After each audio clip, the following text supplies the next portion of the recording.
কথা না বলে চুপচাপ সামনের দিকে তাকিয়ে হাঁটাবো। আর ভাবতে এমন করবেন যে আমরা দুজন প্রেমিক প্রেমিকা। কল্পনা করছিলাম আজ কি সুন্দর একটা দিন, আর এই সুন্দর দিনে মহাসুন্দরী এক মেয়ে তার মোমের মতো হাত দিয়ে আমার হাতে হাত ধরে রাস্তা দিয়ে হেঁটে যাবে। আমি মানুষ, আমার নাম নুসরাত। আমি খুব লক্ষ্মী একটা মেয়ে, খুব কম কথা বলি। এখন এত কথা না বলে তাড়াতাড়ি একটা রিক্সা করুন। টাকা পয়সা নিয়ে আপনি কোনো টেনশন করবেন না, টাকা পয়সা আমার কাছে হাতের বোটা। কিন্তু আমার মনে হয় আপনি মিথ্যা বলছেন, কারণ সুন্দরী মেয়েরা মিথ্যা বলার সময় যতই সাবলীল থাকার চেষ্টা করুক না কেন তাদের মুখ লাল হয়ে যায় আর ঠোঁট কাঁপে।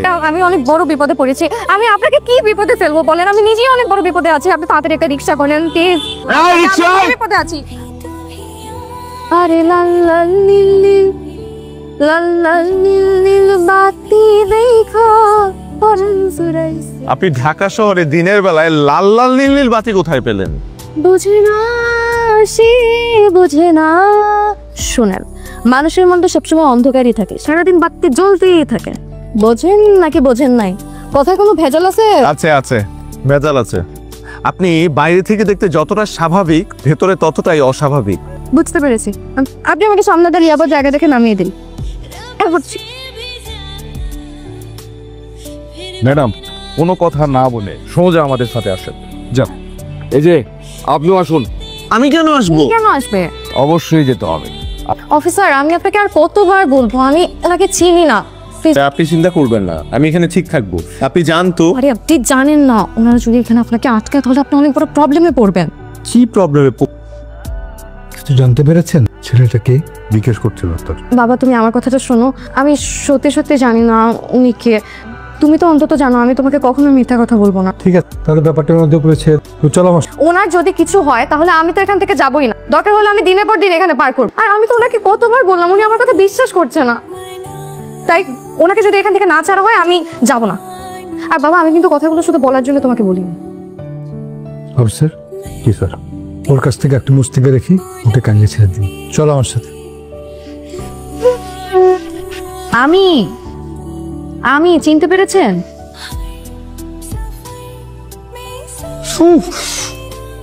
আজ আসতে দিলাম আর উফ করে উঠলাম। কিন্তু প্রশ্নের উত্তর আমি নিজেই খুঁজে নিয়েছি। আপনি থানা থেকে আমার ঠিকানা নিয়ে সরাসরি আমার বাসায় চলে এসেছেন। এখন ভাবুন, আপনার বাবা যদি জানতে পারে যে আপনি আবারও আমার সাথে যোগাযোগ করেছেন, তাহলে তো আবার আমাকে ধরে নিয়ে যাবে। জি না, ধরবে না, কারণ তারা অলরেডি জেনে গিয়েছে যে আপনার 14 গোষ্ঠীর সাথে আমার কোনো কানে কোনো যোগাযোগ। বাবারে, আপনি আসলে একটা জিনিস। সেসব বলেন, আপনি বলবেন যে আমি অনেক সুন্দরী। সুন্দরী? একটা পরী। নাস্তা করেন, আপনার জন্য 2টা ডিম নিয়ে আসছি। আমি আসলে বিয়ে করতে চাই না। ছোটবেলা থেকে বাবা মার এত ঝগড়া দেখে বড় হয়েছে যা বলার বাহিরে। আগে থেকে আমার বাবা মা সেপারেশনে আছে। আমি সিদ্ধান্ত নিয়েছি যে বিয়ে করব না। বাবা যখনই প্রস্তাব নিয়ে আসে আমি বাসা থেকে পালিয়ে যাই। আর শেষবার পালাতে গিয়ে আমাকে আবিষ্কার করেছেন। কেন, সারপ্রাইজটা পছন্দ হয়নি? সস্তা হরর মুভির মতো লেগেছে। কিন্তু আমি তো অনেক দামি। কত? 1,15,602 টাকা মাত্র। রাজু, সুমন, বেদ দিয়ে মায়েরা তোদের পিঠের চামড়া তুলে ফেলাবো। আপনি মাস্টারও? হ্যাঁ, মায়ের মাস্টার। আমাকেও মারেন? হাত নষ্ট করার জন্য? ভালোবাসার জন্য। গাধার বাচ্চা, কাটাওটা তোল। ফুচকা না চটপটি? ফুচকা। ফুচকা খাই না, চটপটি খাই। কেন, ভালো লাগে না? না। তাকিয়ে আছেন কেন? হা করেন। দেখি হা করবেন নাকি আমি ফুচকা প্লেটটা ফেলে দেব। এই তো গুড বয়। মজা না? মজা?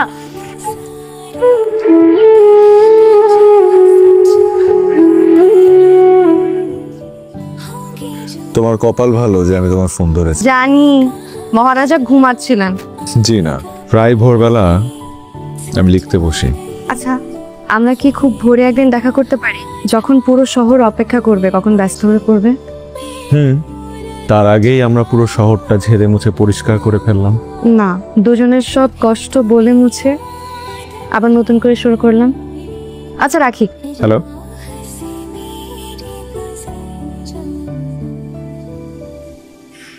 কিডনি ট্রান্সপ্ল্যান্টের অনেক প্রসেস আছে, ব্লাড কানেকশন দেখে, ডোনার ম্যাচ হয় কিনা সেটা দেখে, আর অনেক কিছু।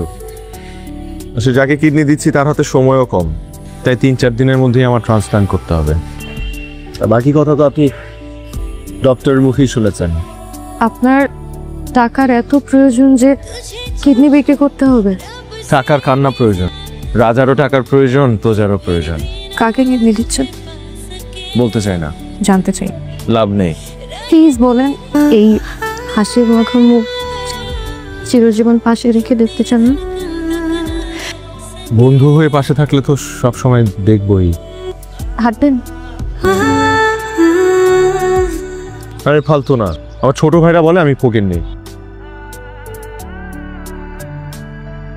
আমি কি ঠিক সময়ে এসেছি? মানে আপনার অপারেশন এবং পরবর্তী সময়ের পর? আমি তো পুরোপুরি সুস্থ এখন। একজন কিডনি ডোনারের বেশি সময় লাগে না সুস্থ হতে।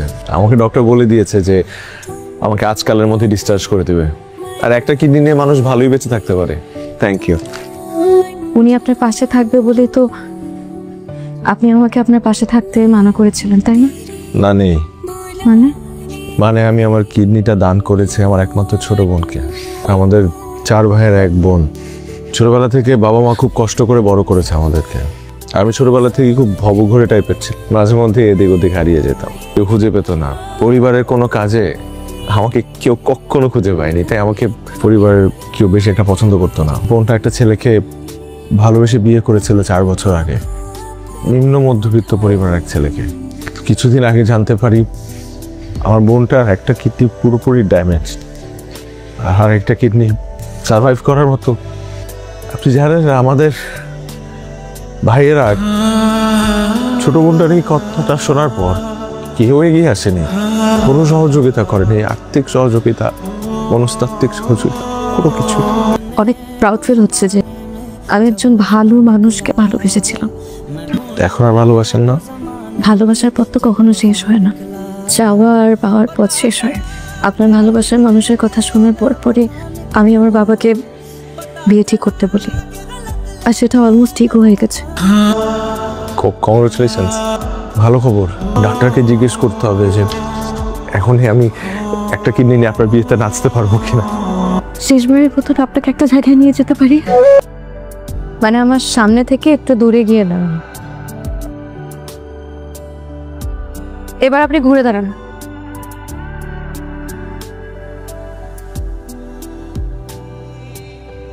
আমাকে পছন্দ করেন?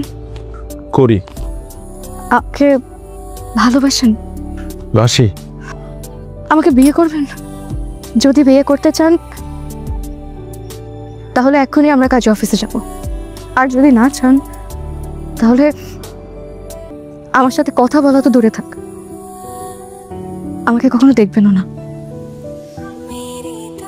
এই যে পরি ম্যাডাম, আপনি এখন ওদিকে ঘুরে আছেন কেন? আপনি ওদিকে ঘুরে থাকলে তো মনে হবে আপনি আমাকে বিয়ে করতে চান না।